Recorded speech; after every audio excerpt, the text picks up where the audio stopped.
E a gente tem que começar a entender, assim, alguns suplementos vão melhorar? Vão. Mas não é a promessa, né? Como a gente está falando aqui no nosso envelhecimento, antioxidantes fazem bem? Faz bem, não tenha dúvida. Envelhecer com dignidade, fazer exercício físico, foi o que você falou, vai para natação, vai para uma atividade, vai até para uma coisa de disciplina de luta. Total. Tem profissionais que fazem trabalho de ensinar luta, jiu-jitsu para crianças com autismo, que eu acho que devia ser super divulgado isso. Vou te dar um exemplo. Você viu que eu veio com o Felipe hoje aqui. Felipe, multicampeão brasileiro. Felipe? Felipe Nilo. Lutou no UFC e chegou um momento... Depois, um dia ele vai... Vamos chamar ele aqui. Você vai se apaixonar. Felipe chegou um momento da vida dele em que, cara, já tinha ganhado tudo que podia, coisa e tal, e ele falou assim, sabe o que eu quero fazer? Depois ele conta essa história. Quero trabalhar com criança autista. E hoje ele tem um projeto aqui, a clínica dele fica aqui no Rio, ele tem em outros lugares também. Ele ensina comportamento sob a perspectiva das artes marciais, entendeu? Ótimo. E eu tenho discutido muito com ele, que ele lançou um livro agora faz muito pouco tempo sobre isso, sobre artes marciais, crianças autistas, escreveu o prefácio do livro dele, né? E tem uma coisa que sempre me incomodou, e eu percebo que incomoda ele também. As escolas hoje, Ana, elas são divididas em presas e predadores. Eu sempre falo isso. Então, assim, hoje a história do bullying, né? Os nossos pacientes, os autistas, eles são as vítimas perfeitas. Perfeito. Sabe por quê? Prediletas para quem vai fazer Na imensa bullying. maioria das vezes eles não percebem que estão sendo abusados. Exatamente. Eles não têm, e como eles não têm a tomada de perspectiva, eles não se colocam na posição do outro, muitas vezes essa pessoa ela é abusada durante anos sem perceber isso. E você ensinar as nossas crianças a se defender, isso não tem nada a ver com agressividade. Ensinar as pessoas a se defenderem é de uma relevância para o meu público autista absolutamente fundamental. Necessário. Eu faço isso no consultório. Aconteceu uma coisa semana passada que eu chorei de novo no consultório, mas que foi muito emocionante, assim. Um menino grande, um menino de 12 anos de idade, autista nível 1, né? Meu olho encheu de lágrimas de novo porque eu lembrei dele. Ele falou no consultório, assim, eu estava conversando com a mãe e tal, e ele, né, nos atravessou e falou assim, tio Paulo, fulano de tal me chutou na escola. Daí eu falei para ele assim, meu amor, e por que aconteceu isso? Daí ele falou assim, não sei, mas ele chutou forte. Daí eu falei assim, é mesmo? E o que você fez? Ele falou assim, eu fui lá e dei um abraço nele.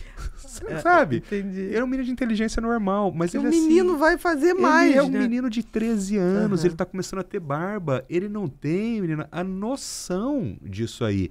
Ele falou de assim, autoproteção, né? Nenhuma. Ele não entende o tamanho do abuso que é uma pessoa chutar você, sabe? O que pode vir disso. Depois disso. E isso acaba tendo, infelizmente, o tal do efeito manada, né? Quando você vê um elo frágil ali, outras pessoas começam a abusar da mesma pessoa. Sim. Isso é um efeito comportamental. Então, quando você ensina essas pessoas a se defenderem, isso tem um efeito manada ao contrário. Diz assim, não, mas peraí, olha, quando aquele ali foi bater naquele outro colocou limite nele. Que tal se eu vou lá e ele coloca limite em mim? É melhor eu me afastar. Então, isso gera um sistema social de proteção para as nossas muito crianças. Legal, né? Isso. Vou chamar o Felipe. Vale a pena. Que a gente tem que... Porque crianças são abusadas em todos os sentidos. Total. Físico, sexual, psicológico. E isso a gente tem que preparar eles para isso. Porque a gente não vai estar lá com eles. Isso é um fato. Eu vou aproveitar esse teu gancho para ensinar uma coisa para as famílias que eu acho relevante. Olha... essa história de abuso sexual, isso está muito relacionado a uma questão de autopreservação. Eu sempre dou exemplo assim para as mães. Imagina, por exemplo, imagina que eu estou aqui e a mãe está aqui na minha frente, mãe de um paciente meu, que a gente se conhece e tal. Eu sempre dou um exemplo assim para ela. Olha, se eu for aí do seu lado e me aproximar de você, me aproximar mesmo, chegar bem perto de você, você não vai sair correndo. Agora, se você estiver na rua, você com seu filho esperando um Uber, e um cara que você não conhece, ele fizer assim, o que você vai fazer? Sai correndo. Ou seja, o seu cérebro ele faz uma análise de contingência e ele julga o risco. Você sabe que não tem risco de eu tocar em você. Sou médico do teu filho, tal. Não tem risco. Você vai ficar parada. Na rua você não sabe, você vai correr. Mas em que momento que isso surgiu no seu cérebro? Porque isso não é um conhecimento natural. O bebê não nasce sabendo disso. Então, esse conhecimento ele vai se instalando no cérebro da criança, sobretudo entre 5 e 7 anos da idade. E sabe por quê, Ana? Porque é quando a gente vai parando de tocar no corpo da criança. E por que você vai parando de tocar no corpo da criança? Porque não precisa. A criança vai aprendendo. Ganhando autonomia, total, né, de tomar o banho sozinha. Toma o banho, ela limpa o bumbum, ela seca na frente, ela já sabe como fazer. E aí, conforme você vai parando de tocar no corpo dela, ela vai começando a ficar mais inibida, ela tem vergonha de que vejam ela nua, coisa e tal. O que acontece? Muitas vezes a família pega uma criança autista e tá treinando todas as outras coisas. Mas no banho, a mãe chega e fala, deixa eu dar banho rapidinho nela. Aí a mãe vai lá e pau, dá o banho. Não, deixa eu limpar o bumbum dela rapidinho. A mãe vai lá e faz tudo sozinha. E aí, às vezes a criança chegou com 8 anos de idade, ela tá funcional, ela tá falando, coisa e tal, mas a mãe tá dando banho. A mãe tá secando na frente, a mãe tá limpando o bumbum.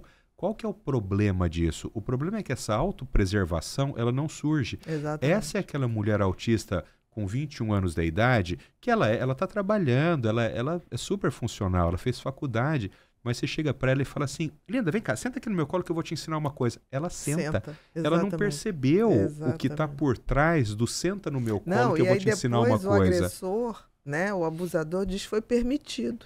Total. Ainda um negócio, aquela pessoa que é tocada sem... Ela não tem a tomada de perspectiva. Exatamente. É aquela pessoa que tem o seu corpo tocado e ela achou que era carinho, ela achou que era normal, que era uma coisa entre amigos, entendeste? Então, trabalhar essas questões são os comportamentos privados, né? Exatamente. Então, tudo aquilo que o seu corpo está total ou parcialmente nu, a gente tem que trabalhar muito precocemente nas crianças, muito.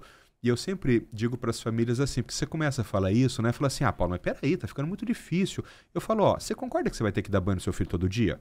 Não tem jeito. Você pode dar o banho de uma forma automática ou você pode transformar isso no ensino, num aprendizado. Cara, o tempo você vai ter que gastar. Você vai ter que limpar o bumbum dele de qualquer jeito. Em vez de fazer de forma automática, transforma isso num aprendizado. Isso vai encurtar muito a sua dedicação. Porque daqui a algum tempo ele criou uma memória motora e aí quando você vai entrando no banho, ele já vai com a mãozinha. Ele está começando a aprender. Cara, passa mais 2, 3 anos, ele está tomando banho sozinho, ele está secando na frente sozinho. Talvez não seja o banho perfeito, mas é o possível. Mas é o possível e é aquilo que não te coloca em risco, porque as pessoas param de tocar no seu corpo, né? Perfeito isso. Isso é uma coisa que eu sempre bato muito com as famílias, assim. Eu acho que às vezes a gente pensa muito em sintoma-alvo do autismo e a gente esquece das contingências naturais, de pensar que aquela criança, se ela fizer cocô, por exemplo, na escola, cara, e alguém tiver que limpar ela, eu não sei quem é essa pessoa. Exatamente. Entendeste? Então, assim... Isso é tão importante quanto falar. Você ensinar uma criança higiene pessoal é tão importante quanto falar. Porque não deixa ela se expor a situações de insegurança, que infelizmente acontece.